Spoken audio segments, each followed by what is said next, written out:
What I found out is nobody wants to get rich slowly. Everybody wants to get rich this weekend. So if I told them how to get rich this weekend, I could sell them a lot of stuff and make money, but ethically, it didn't fit with me. And then I learned that business owners didn't look at their finances. And I'm like, how is that even possible? How do you run a business and not understand the business of business? And I realized they're all accidental business owners. They love to cook. They open a restaurant. They're good at the trades. So they go into plumbing or HVAC or whatever their particular business is. But the business of business wasn't there. And when I realized that, I found the market fit for me that fit the way I do things. And we started a business actually helping them better understand their finances, make the right choices so that they can work less, make more, and enjoy the business they had originally started out to build. Welcome back to another episode of the Kronos Group podcast. I am your host, Jerry Brazy, and I have a fantastic guest today. Let me tell you about Rocky. Let me make sure I got this right. I broke my rule, Rocky. I forgot to ask you how to say your last name. So why don't you tell us your name? Lalvani. Lalvani, just like it sounds and how it's spelled. All right. Rocky helps business owners who look successful on paper, but maybe feel broke in real life. And we all know the type. Your revenue's going up and up. Nobody knows it's better than me, but the stress goes with it. Cash is always a problem. He works as a chief profitability officer and is big on profit first. But this isn't about necessarily pinching pennies, and in particular, doing it at the expense of squeezing people. So I'm very interested to hear what he says about that. Rocky's view on money comes from real life. He is immigrated here with his parents with nothing. He lost his mom, unfortunately, at a very young age, and he learned the lessons that come along with that, in particular, what instability feels like. And that's why when he talks about cash flow, it is about survival, not necessarily theory. So we're going to talk about what growth actually looks like. I am a perfect person to have this conversation with him. The quiet mistakes owners keep making and why a lot of good financial advice doesn't work in the real world. Rocky, I'm happy to have you here. Thank you, sir. Thank you for having me, Jerry. Excited to be with you. Let's go back. Before we start talking business, let's give the folks an idea of where you come from, where you were raised, kind of your background. Give us everything that up until the point where you got into the business world. My parents are from India, and they came here when I was extremely young. It was the late 60s, so a while ago. It's funny. The world wasn't much different then. People were rioting in the streets. Politics was crazy. There was wars going on, it was a tumultuous time. And when you're immigrants, especially back then, and, they kind of had to start over again for the second time. But what I noticed with the people around them who had also come over was that they were able to move up the economic ladder relatively quickly. And one of the things they did, which I didn't realize was different or unique, was they would get together and they would talk about, how do you create the American dream? How do you build wealth? How do you make money? How do you survive in America? So I got to hear all these stories about money and how people did with money and what they were doing and how they were doing it. And so because I saw people and I experienced not a lot of money, and I saw people with a lot of money, I decided that a lot of money was the better way to be. Right. Clearly you were a smart kid. So and even from a young age, I always wanted to figure out, how do you make a buck? How do you make it grow? How do you invest it? And how do you do all of that? And so I was always hustling. Even as a kid, back then we had paper routes. Now they have YouTube channels. So I always had a pocket full of money. And because of that, I figured out how to do business, how to serve people. We lived just outside of New York City, so I would go into the city, I'd buy stuff wholesale, bring it back, mark it up 100%, sell it to my friends. So I was always figuring out how to make a buck back then. And technology was just coming into play, so I bought one of those first Apple computers, and back then it was $2,000. Back then, that was a lot of money. Mm-hmm. And I learned, actually, one of the first things I really learned to play with was spreadsheets. So that was the time when they were going from these big paper ledgers for accounting into spreadsheets. And now you could actually calculate all these things and run numbers in minutes versus hours. And so just learning how to play around with systems and get involved in the business world from that kind of just gave me a strong foundation on the financial side that I just didn't realize wasn't unique or different. I just thought everyone had it. And so I didn't realize the value of it for a long, long time. Went to college, did the college thing because that's what we were taught to do. Mm-hmm. Did not want to do it, but and then you get out and you get a job, and the enemy of great is good. And I had good. And so that lasted a while until it didn't. And then went back, always had entrepreneurial things on the side, whether it was real estate or a little bit of this or that. And eventually I walked away from it all. And now I have fun doing what I love. I love that. So let's start there. What are you doing now? Talk to us about that, and talk to us also about Profit First. So I actually started when I wanted to leave corporate. I was like, I don't understand why there's not more millionaires. We're in America. It really isn't that hard to become rich here. Not by selling things or any of these crazy things you see on the internet these days, but just through simple processes of holding onto your money and allowing it to build and grow. What I found out is nobody wants to get rich slowly. Everybody wants to get rich this weekend. So if I told them how to get rich this weekend, I could sell them a lot of stuff and make money, but ethically, it didn't fit with me. And then I learned that business owners didn't look at their finances. And I'm like, how is that even possible? How do you run a business and not understand the business of business? And I realized they're all accidental business owners. They love to cook. They open a restaurant. They're good at the trades. So they go into plumbing or HVAC or whatever their particular business is. But the business of business wasn't there. And when I realized that, I found the market fit for me that fit the way I do things.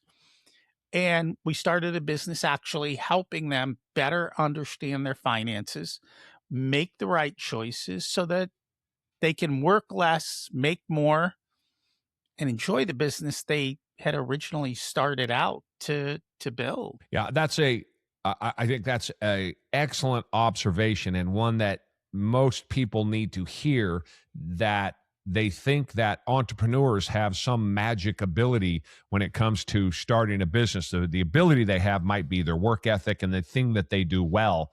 The thing that most people don't do well, and I was absolutely in this camp, was business, and so that leads me to my first was financials, I should say, and financing. So that leads me to my first question, and I'll use my own history as an example.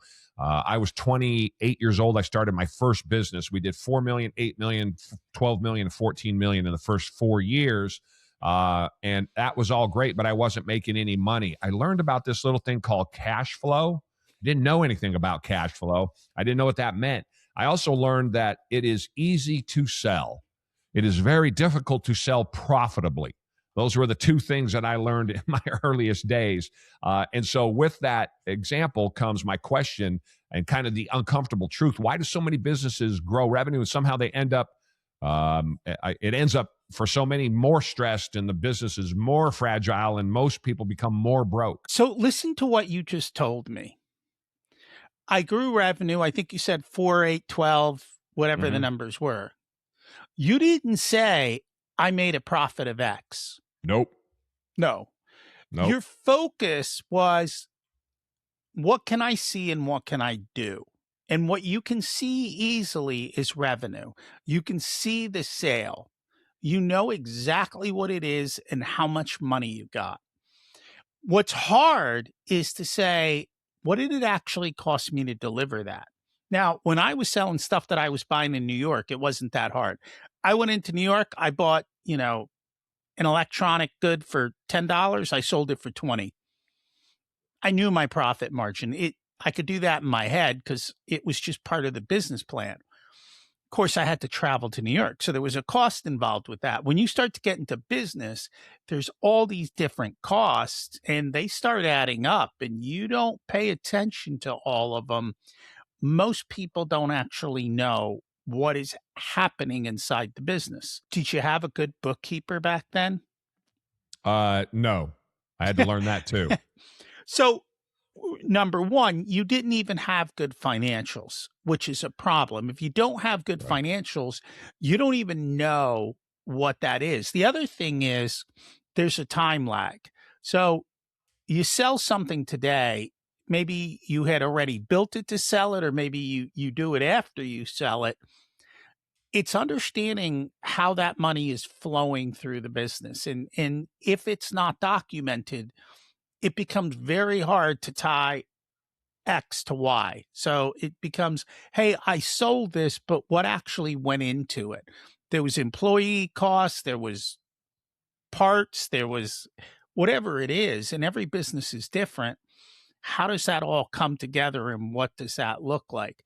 So if you don't have a good system, you end up with this. But here's the real truth. Even if you had great bookkeeping, the reports the bookkeepers give you, they don't actually tell you what's going on in your business. Mm-hmm. And depending on how they're done, they might truly not even give you the real picture of what's happening in your business. So Mm-hmm. part of that is the accounting world, and the reports they create were created for bankers. They were created for Wall Street. They were created for the IRS. They weren't created for you, Jerry, to understand how to run your business and to make decisions. And so I think a lot of business owners just don't even have the facts. When they have the facts, they look at it and go, oh, now that I know that, I know what to do. The problem is they don't even know what to ask for. And so when they don't have the facts, I think they struggle dramatically. And that is what happens. Over time, they start to learn through mistakes, or they figure it out up front and then they don't have to. And there is a rub to all of this, and that is, and to the entrepreneurs listening, I don't want anybody to feel feel bad about themselves, or they missed something, because I think that had I known everything that I had to learn about finances, I would have never started a company and I wouldn't be sitting here. Right? If I had to go through those steps prior to getting there, as an entrepreneur, you have that mindset.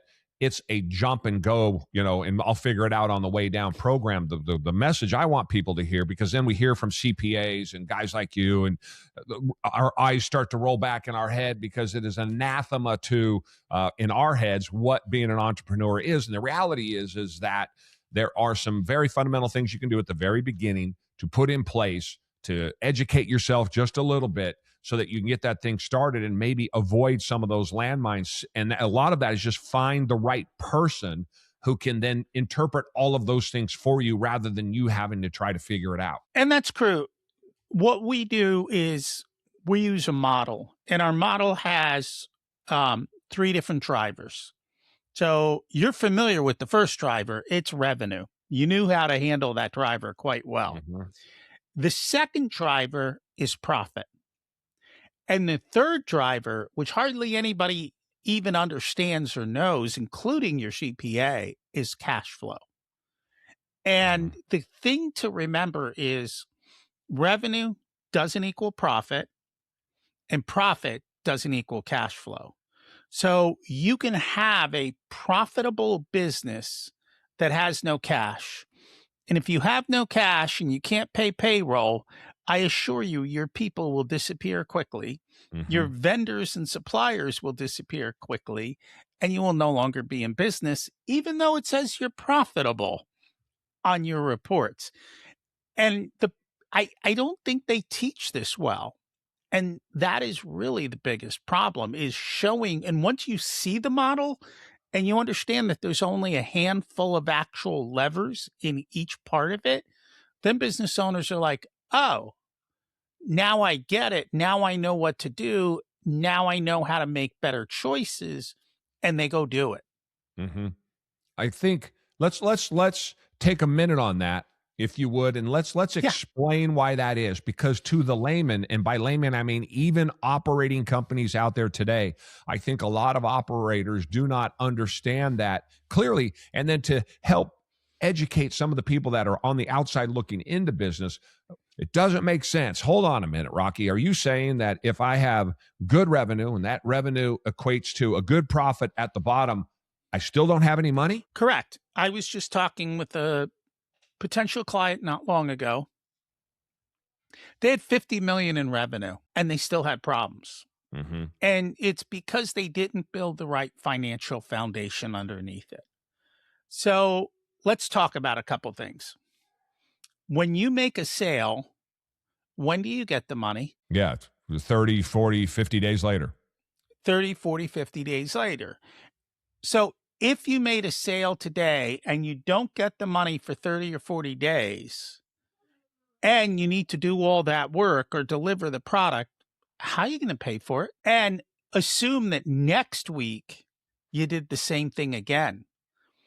And the week after you did the same thing again. And the week after you did the same thing again. Now we just multiplied that by 4. And now you still don't have $1 coming in the door.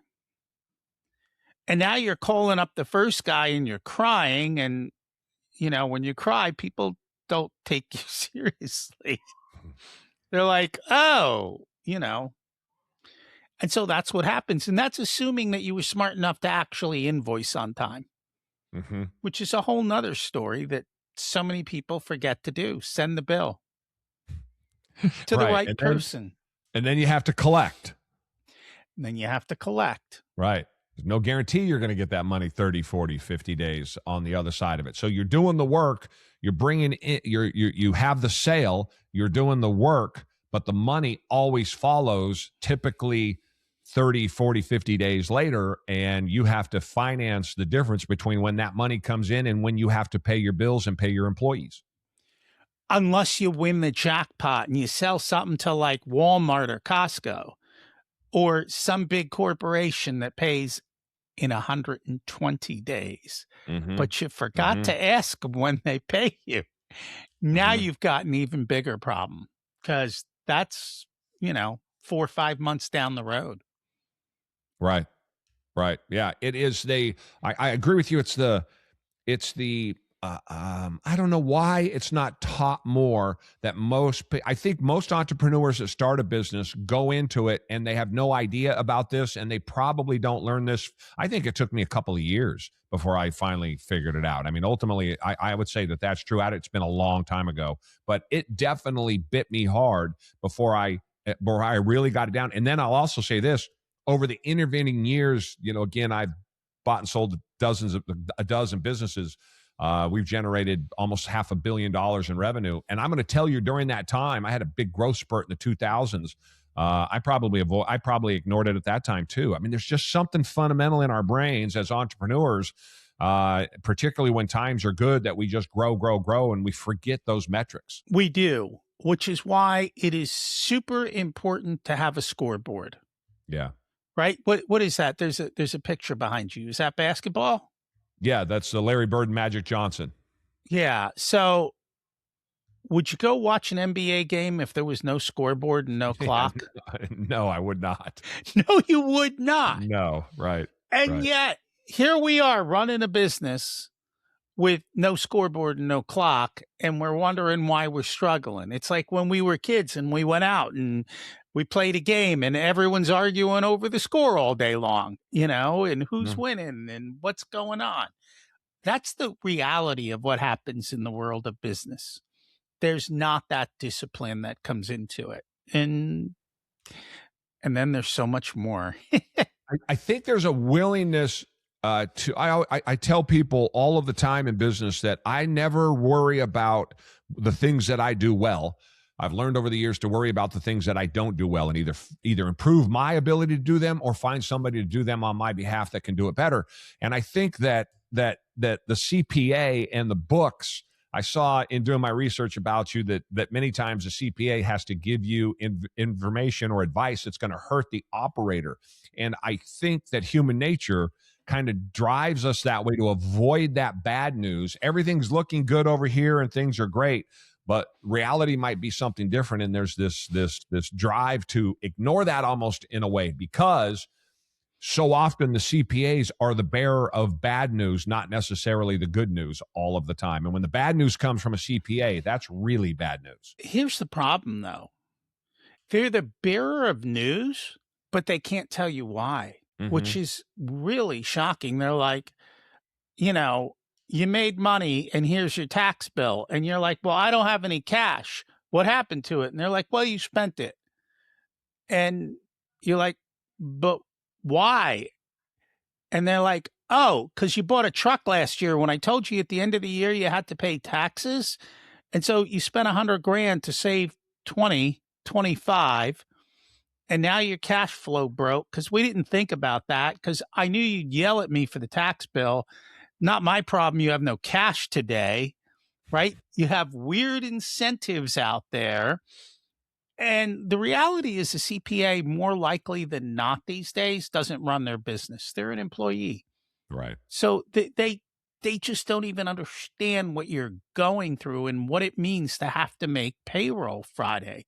They're just like, you have to put the money in. They don't have the emotional connection or the reality of what it's like when, cash goes up and down. This is why the CPA is your most important tool, I believe, in running a business. Because if you're not making money, you're going to find yourselves in trouble really quick. But that is a hard lesson to learn.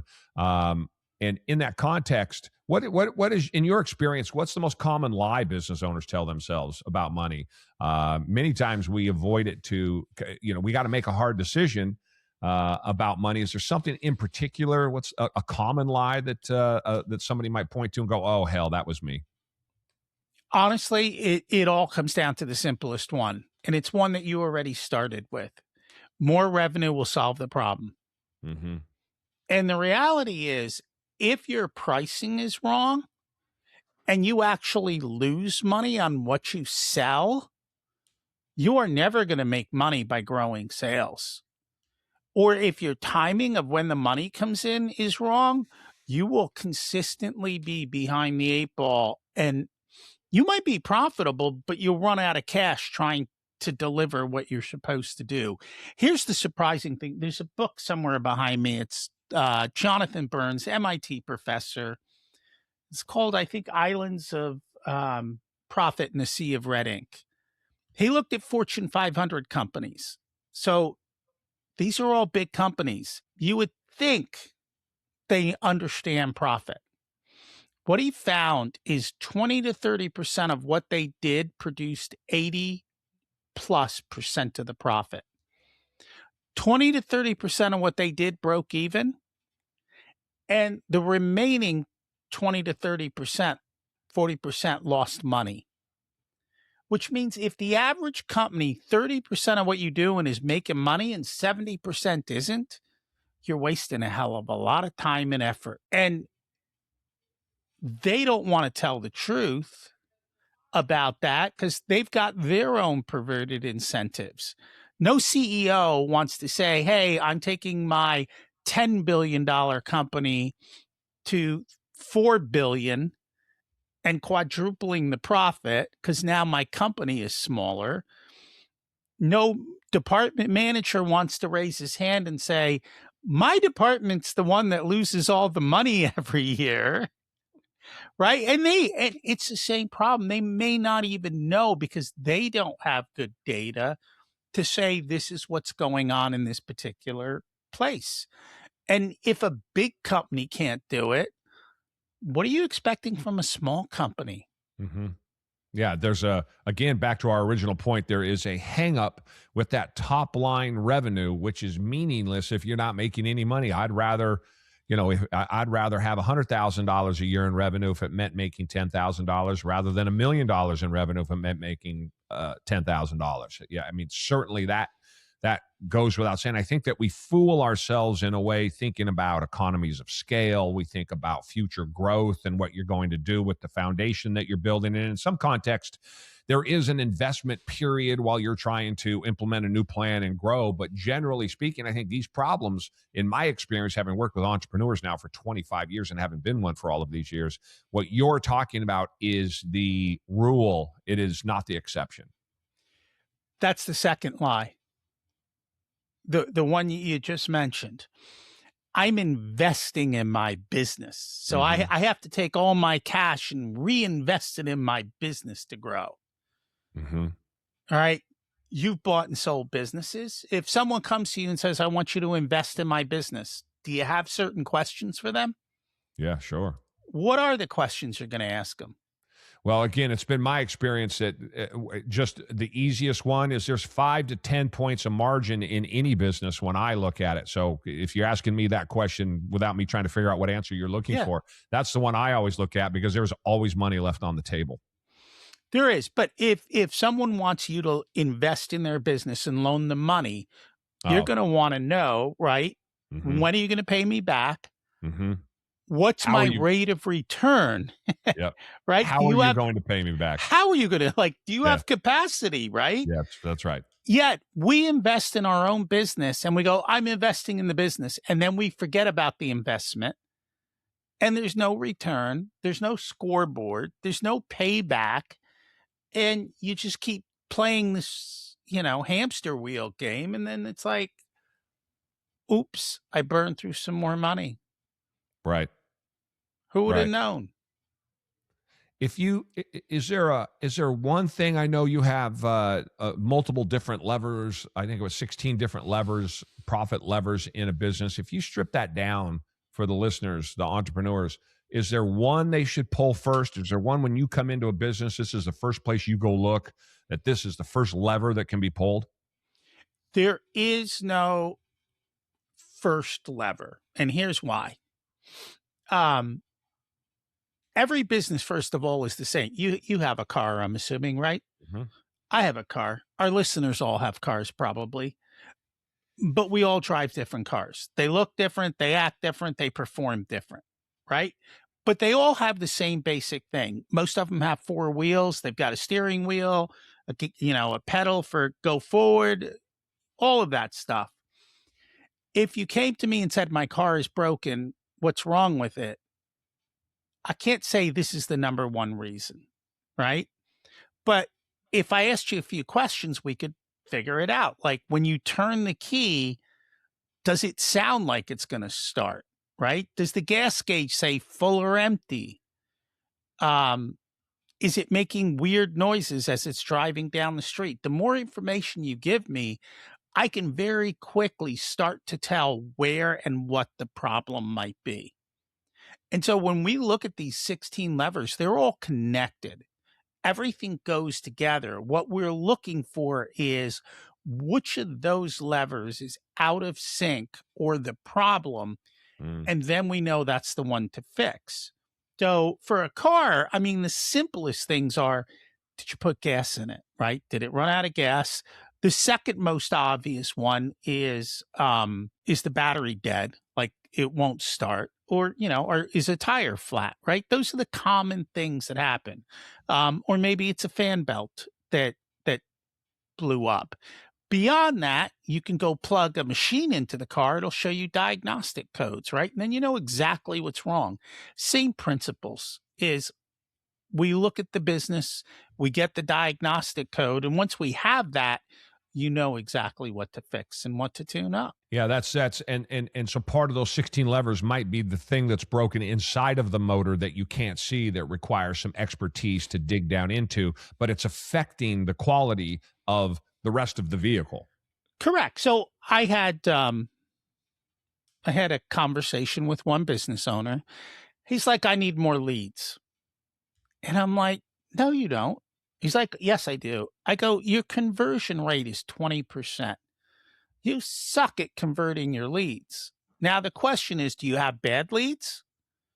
Or do you really not know how to turn them over and turn potential leads into clients. Like, where is the problem in that system? You don't need more leads. You need to figure out why they're not converting. At the same point, let's say you're getting all these leads and they're converting and you're doing great at getting all these new customers, but 3 months later, they're all leaving.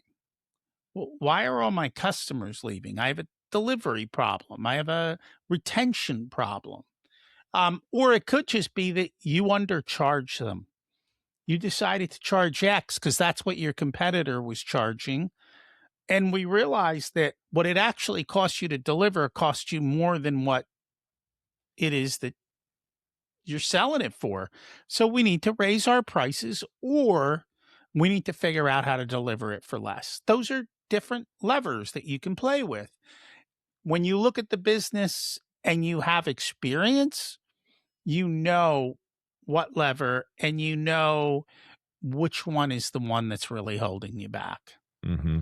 Yeah. The critical part there is getting to the point where you have experience and leaning on people to help you while you learn up, if you will, and gain that experience that you need. It is. The other thing is, I think sometimes we get too close. And when you're so close to the business, you really can't see the bigger picture. Mm-hmm. Or you just may not realize that in another part of the world or another thing, businesses have figured out how to do what you do for half as much, or they figured out how to get leads for half as much as you because they're doing it through a different channel Mm-hmm. or a different way of doing that or a different delivery type. I mean, there's a million different options here. But when you're stuck in it, you can't see it. And so the problem with a lot of business owners, I think, is they have an N of one, their business. They might have an N of 10, like them and some other people, but they might just be constrained within their industry. They don't have an N of 100 or 1,000 where they start to see this bigger picture and then they can realize, oh, there's a whole different way of doing this that I didn't even consider. Yeah, that's really good that you say that. In fact, it's a perfect dovetail into a commercial for the Kronos Group, which is the point of this podcast, which is that, I mean, in my early days, I was 28 when I started that company. Again, by the time I was 30, I was doing $8 million a year, but I had no idea what I was doing. And I got approached to join a peer-to-peer, what we used to call mastermind groups. It's changed over the years, so we'll call it a peer-to-peer mastermind group now. And I said to the guy, I said, I don't have time. He said, you can't afford not to spend the time. I said, I don't have the money. He said, you can't afford not to spend the money. He had been a retired Fortune 500 CEO. And he put me into this group where I was 30 years old with this fast-growing business, and it had a bunch of businessmen who were in their 50s.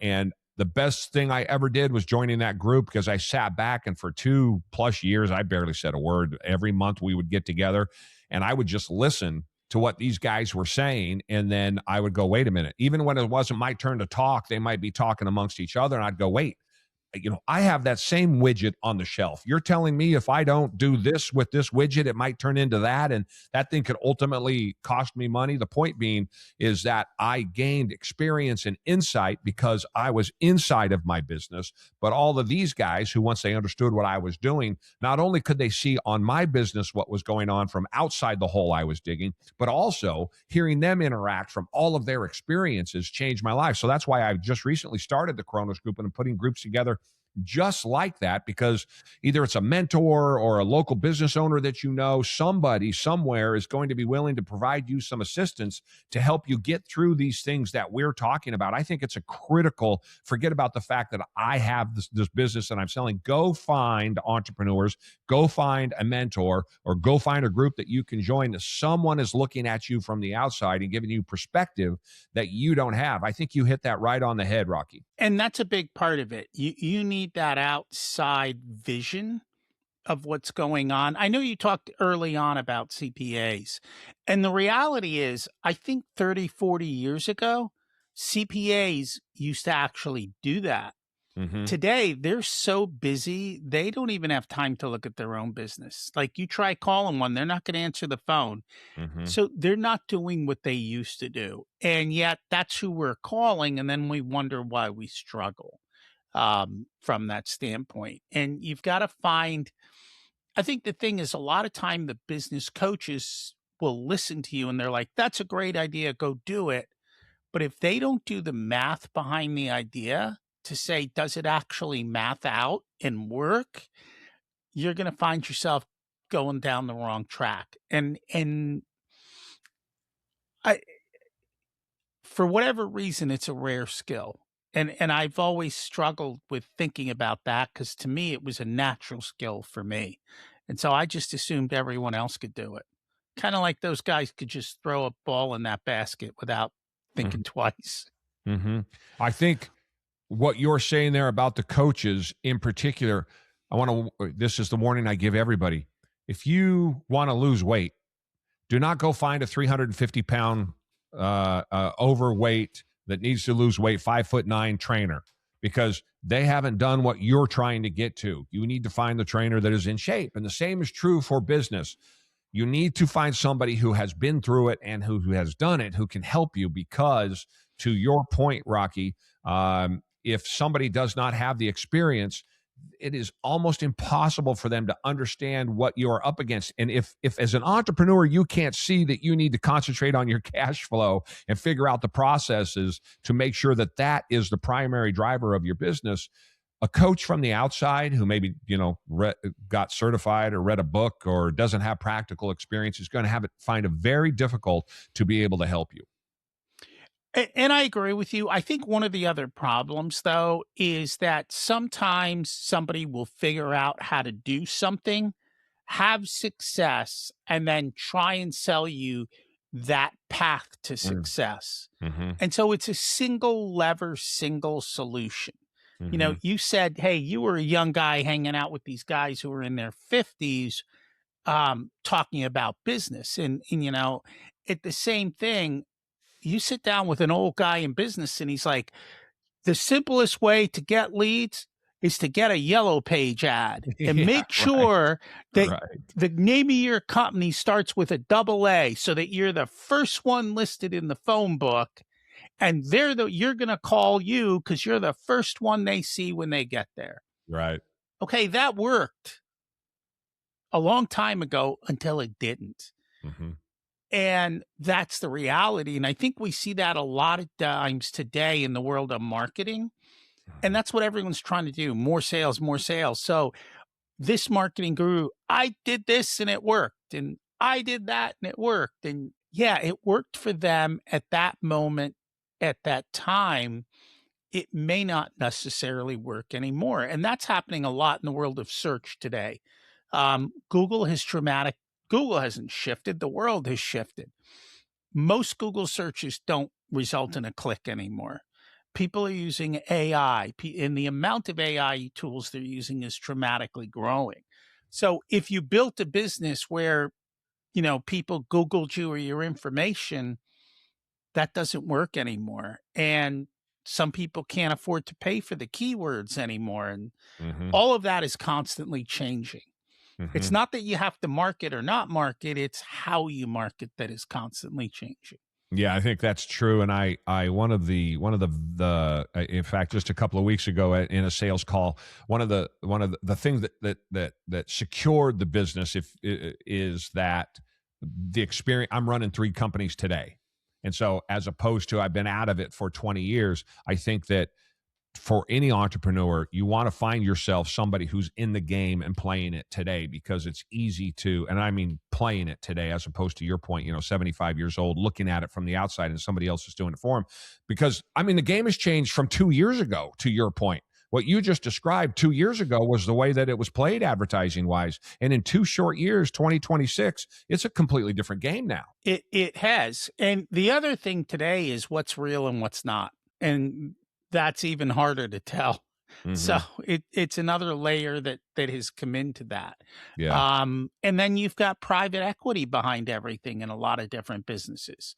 They do things differently. They've got the money to spend to buy markets and to buy up companies and roll them up. And their way of doing things is dramatically different than your way of doing things. And it has to do with how much they can afford to spend to buy customers. Right. So be Right. careful who you're trying to compete against because you may not be able to win. I think what's going to happen though is the local guy is going to win again because if he's real and he's relatable and you can see him on the corner, so to speak, in real life, that is going to come back to being the superpower. We went on buy everything on the internet from, I don't even know who they are to now going back to I want someone that I know is real.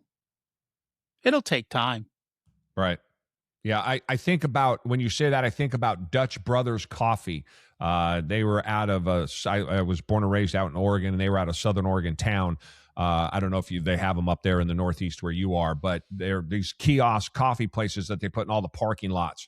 And when they started, their claim to fame really was, we're going to provide a better service. And their business has just gone gangbusters, and it continues to. And I wonder how long can they compete on service relative to what the big guys like Starbucks do, right? Because you give up to some extent service, as opposed to your point, the local guy on the corner that's selling the same thing, but you know his name and you know his background, and you have some appreciation for what he does. I agree with you that that's coming back around, and I think that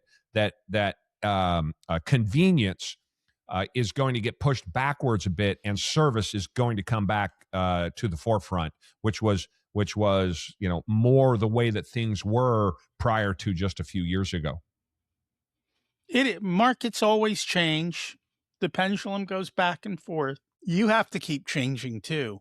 Yeah. Otherwise, what you're doing is no longer relevant. And that comes back to a scoreboard. Your scoreboard should show you leading indicators and lagging. Revenue's a midline indicator. Profit is a very lagging indicator. Cash can also be somewhat of a lagging indicator.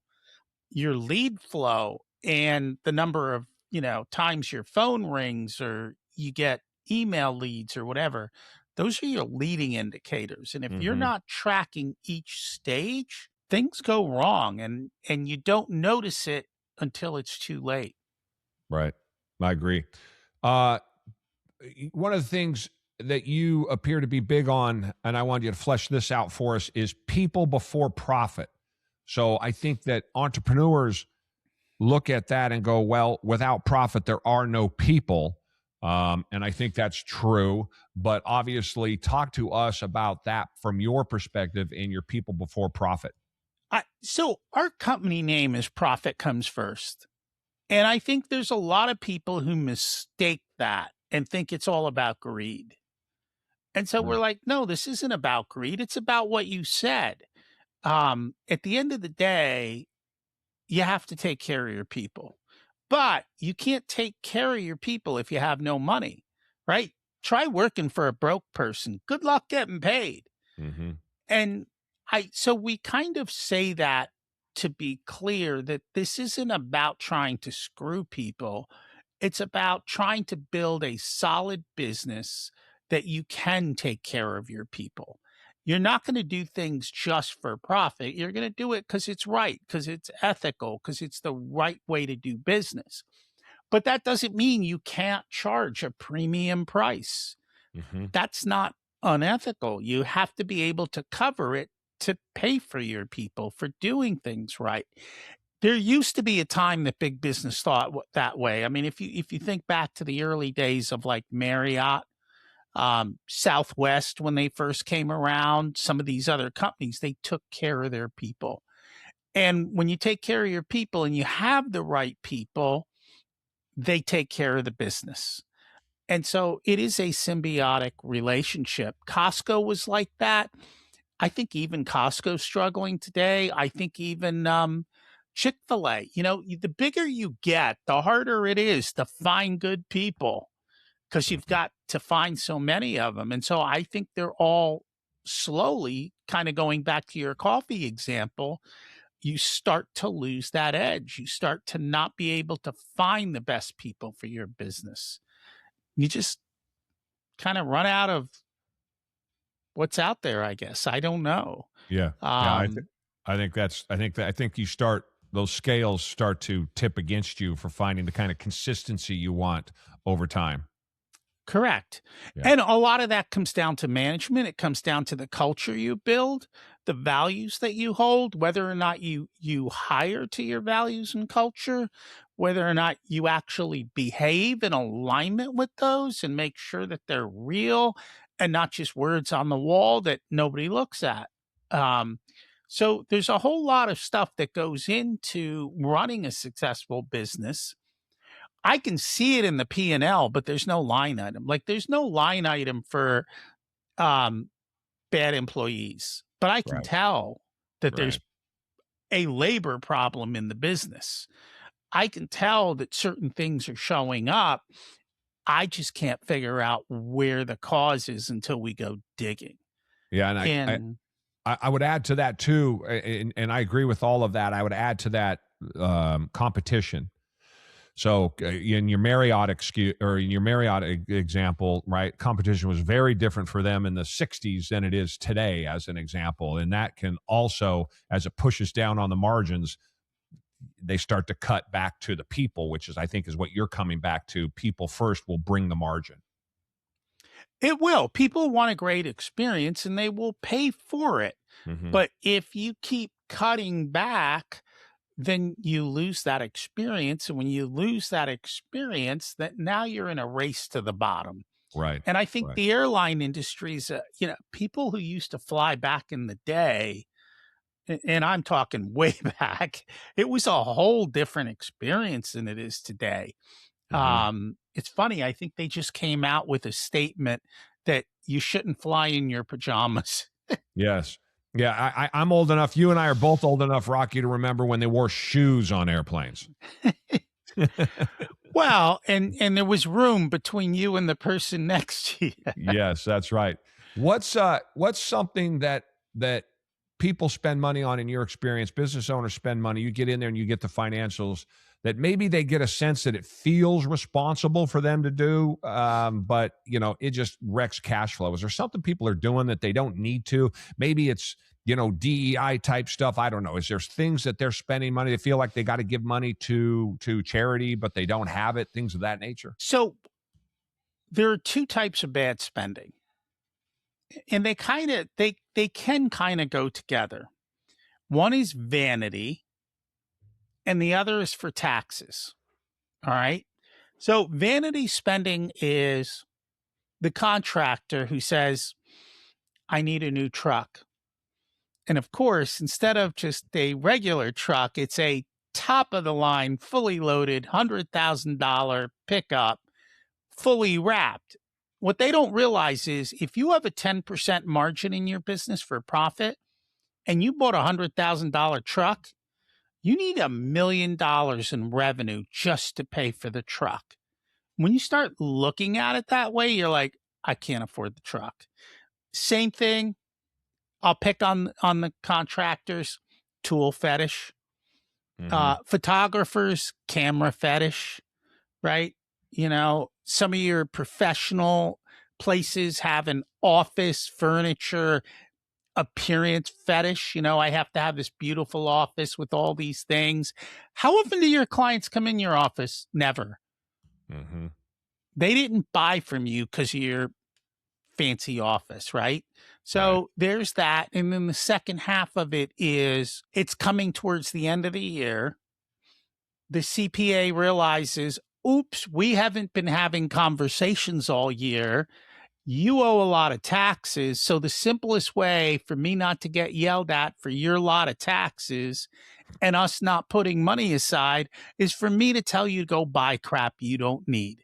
Right. So that we can save 20 or 25 cents in taxes by you spending money. And so those are probably the two biggest things that I see happen. You cut those out and it's a different game. Here's the question you have to ask yourself. If I buy something, it's an investment. And it comes back to that conversation earlier. If I'm going to make an investment in my business, what is the return on this investment? How long's that truck going to take to pay it back? And is it worth it? Is it worth $1 million a business to pay for that pickup? Do I really need that? Or that tool? Yes, I know it'll make this one job easier, but that's a one job you ever do in a lifetime. You don't need that cool tool. Go rent it, go borrow it, go figure it out. Spend twice as long to get through the job and call it a day instead of just wasting money on all that stuff. And Yeah. we're all guilty of it. Right. I'm guilty. Oh, for me, conferences. I go to conferences. I spend Mhm. way too much money on these events. I agree. That's great. That's a great way to put that. Let's do a little speed round here. I'm going to ask you 5 questions. Keep your answers just as quick off the top of your head as you can. And we'll see where this goes. Some of this we've covered, so we're going to kind of bring it back around. But the number one question, revenue target or cash target, which one lies to you more? Which I would say the revenue doesn't give you the real picture. Cash agree. tells you what's going on. It's the reality. What revenue is vanity, Mm-hmm. profit is sanity, cash flow is reality. Yeah, that's great. The fastest way to kill cash without realizing it. Not paying attention. Not paying attention to what's coming, Mm-hmm. right? Payroll comes regularly. That invoice from that vendor comes regularly. Too often we forget what's coming. Right. Right. This next question, I love this question, so I'll see what your answer is. A financial habit that makes owners feel smart, but it isn't. Ooh, reinvesting in the business. Oh, good. Yeah. Okay. Well, let's Right? flesh that out for just a second. And I think we've talked about it. Yeah. I'm reinvesting in the business. Okay. What is the return on the investment? When are you paying it back? When is the cash coming back in your pocket with a return? Perfect. And how much more is the business going to make on that? Yep. I am Right? so guilty of that. I could give you 5 different examples of that over the last 25 years. So here's what I'll tell business owners. If you want to reinvest in your business, let's say it's a large purchase, 50, 100 grand, whatever it is. I want you to take your personal money and loan it to the business. And I want you to have a loan payback schedule with interest. Mm-hmm. And I want you to make payments to yourself. Yeah. Right. And now we know whether or not it's real or not, and whether or not it's working. I used to say to my sales groups in our meetings, something would have gotten sold for something that it should not have, or or more specifically, a deduction or some sort of a refund was given, and I didn't think it should have, because that was the easy way out. And I would take a $20 bill out of my pocket and I would throw it on the ground, and I would say to them, if you're walking down the street, are you going to stop and pick that up? And they was, of course I would. Yeah, I mean, who would stop and pick up a $20 bill? I said, you do that because it's real cash. But you'll give away my $20 or my $200 or my $1,000 without thinking twice about it. Why is that? Because it's not real cash. And so here's what we do for salespeople. We don't pay them on revenue. We pay them on gross profit so that they don't give away your cash. We don't pay them until the check clears. Yeah. Because I want them there till the end of the sale to make sure that they actually sold it to someone who can pay us and who will pay us and who is a good fit for our company. I want them to have skin in the game. Otherwise, they're really good at selling you. Yeah, I agree. Yeah, that's great. The number, question number 4 here. What's the number every owner avoids looking at? The number every owner avoids looking at. They never look at their cash flow because they have no idea what it is. They all look at their bank balance and make decisions on it, which is absurd. Yes. Right? That's how they do it. You know the numbers, surprisingly, you know what owners never look at? Their actual tax amount paid. They look at their refund or how much they have to pay in at the end of the year. Very few business owners and people will actually look at, hey, how much tax did I actually pay and why? Yeah, that's great. Yeah. Last one. Something most businesses should stop paying for tomorrow. All of those subscriptions you forgot to cancel. Yeah. I mean, there's so much stuff that we pay for today that we don't even know we're paying for. And if you don't go down and do an audit of what you're paying for, you'd be shocked. I mean, even just the cable company, they constantly raise prices. And if you didn't renegotiate the contract, they double your price until you call them up and say, "Hey, what's going on here?" They're like, "Oh, you want that cut in half? No problem." The most money I ever made, I was running at about a $250,000 a month clip in profit. And this is back in 2012. And upon review, a few years later, and upon audit, I figured out that I was costing myself another 60 because I was so enamored with, good Lord, look what I have done. It was kind of the zenith of all of my power and everything. And I didn't pay attention to the little things. But unfortunately, at that size of a business, I don't know, it was 20 some $1 million a year. The little things added up to a whole lot of money. It's funny. I did a presentation at our local builders association a couple months ago, and somebody came and we just started chatting for a few minutes afterwards. And just through that conversation, he realized on a deal that he did, he left $10 million on the table. Yeah, yeah. And he's like, wow. I'm like, yeah, that's why we sit down and we run the math. Yeah, Because if that's you had exactly run the right. math, you wouldn't have left $10 million on the table. That's life-changing money. Yes, right. Yeah, that's it's a good point. And again, you should chase. I always say I worked at McDonald's when I was 16 years old, like I said, and I work as hard then, or I worked as hard then as I do today, and I view my money the same way. So if I lose $100, I'm pissed. Forget about $1 million.